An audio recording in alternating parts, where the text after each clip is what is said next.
तो जय हिंद दोस्तों, मैं दोबारा स्वागत करता हूँ आप सभी का मेरे इस यूट्यूब चैनल पे। तो इम्पोर्टेंट टॉपिक आज का ये है कि कॉन्स्टिट्यूशनल अमेंडमेंट एक्ट जो होता है, कॉन्स्टिट्यूशनल अमेंडमेंट एक्ट, इसको हम जनरली पॉलिटी में बोलते हैं CAA। बट इस समय जो हम बात कर रहे हैं वो है सिटीजनशिप अमेंडमेंट एक्ट, जो कि 2019 में किया गया था। बट अभी जो इसके रूल्स हैं वो 2024 11 मार्च को आ चुका है। ठीक है, इस अमेंडमेंट एक्ट के थ्रू क्या कौन कौन सी कंट्री है जिसके लोगों को भारत की नागरिकता दी जाएगी, वो है अफगानिस्तान, पाकिस्तान, हमारा बेटा।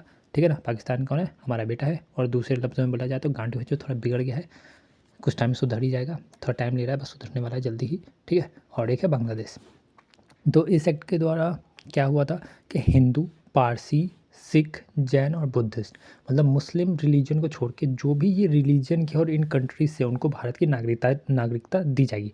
पर एक कंडीशन है जो कि बहुत इंपॉर्टेंट है, जो लोग इन्हीं रिलीजन के, हिंदू, पारसी, सिख, जैन और इन कंट्री बांग्लादेश, हमारा बेटा और अफ़गानिस्तान से, जो 31 दिसंबर 2024 से पहले भारत आ गए थे, उनको भारत की नागरिकता दी जाएगी। किस माध्यम से? तो इस एक्ट के माध्यम से, सिटीजनशिप अमेंडमेंट एक्ट ऑफ 2019।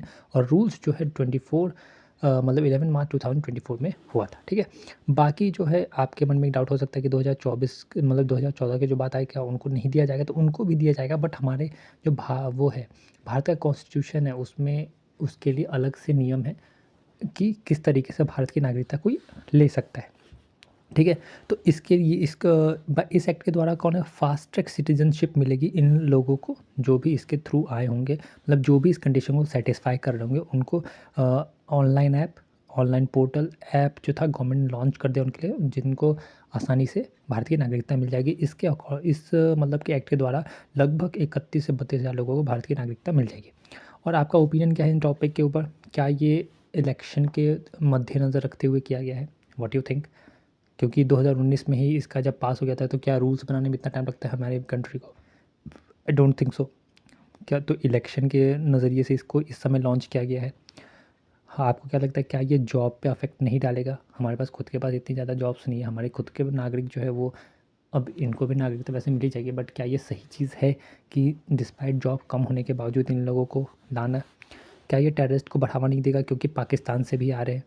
ठीक है, हाँ, ये बता रहा है कि मुस्लिम नहीं है, तो बट क्या उन लोग के लिए कोई इतनी बड़ी चीज़ नहीं होती अपनी रिलीजन को बदलना।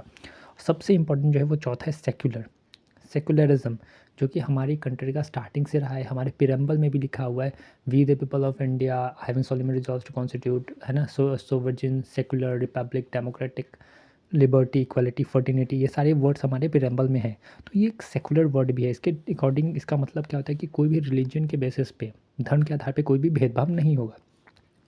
धर्म के आधार पे भेदभाव नहीं होना चाहिए। बट आपने यहाँ पे देखा कि मुस्लिम को नहीं बुलाया गया। तो क्या आपको क्या लगता है, क्या ये सही है जो मोदी कर रही है, मोदी गवर्नमेंट? क्या ये डिक्टेटरशिप को बढ़ावा नहीं दे रहा है? क्योंकि हमारी कंट्री में जो सुप्रीम है वो हमारा कॉन्स्टिट्यूशन है, और कॉन्स्टिट्यूशन में ही लिखा गया है कि ये जो है ना सेकुलर होना चाहिए। आप जाके कॉन्स्टिट्यूशन का प्रियम्बल चेक कर सकते हैं, हर जगह हमारे में ये लिखा है कि सेकुलरिज्म मेंटेन होना चाहिए। तो यहाँ पे अगर मुस्लिम को नहीं, मतलब क्या है, इसको ब्रेक कर रहा है। तो ऐसा नहीं है कि मोदी गवर्नमेंट कॉन्स्टिट्यूशन से सुप्रीम बनने की कोशिश कर रही है या अपने आप को सुप्रीम मान रही है, जो ये कर रही है। और रिसेंट न्यूज़ में आपने देखा होगा कि बहुत ज़्यादा लोग बोल रहे हैं कि मोदी गवर्नमेंट एक डिक्टेटरशिप को बढ़ावा दे रही है। तो आई थिंक सो, मेरा भी ओपिनियन यही था जो मैंने आपके सामने रखा। आप अपना ओपिनियन भी मेरे समक्ष जरूर रखें अपने कमेंट द्वारा। Thanks for watching my video, take care.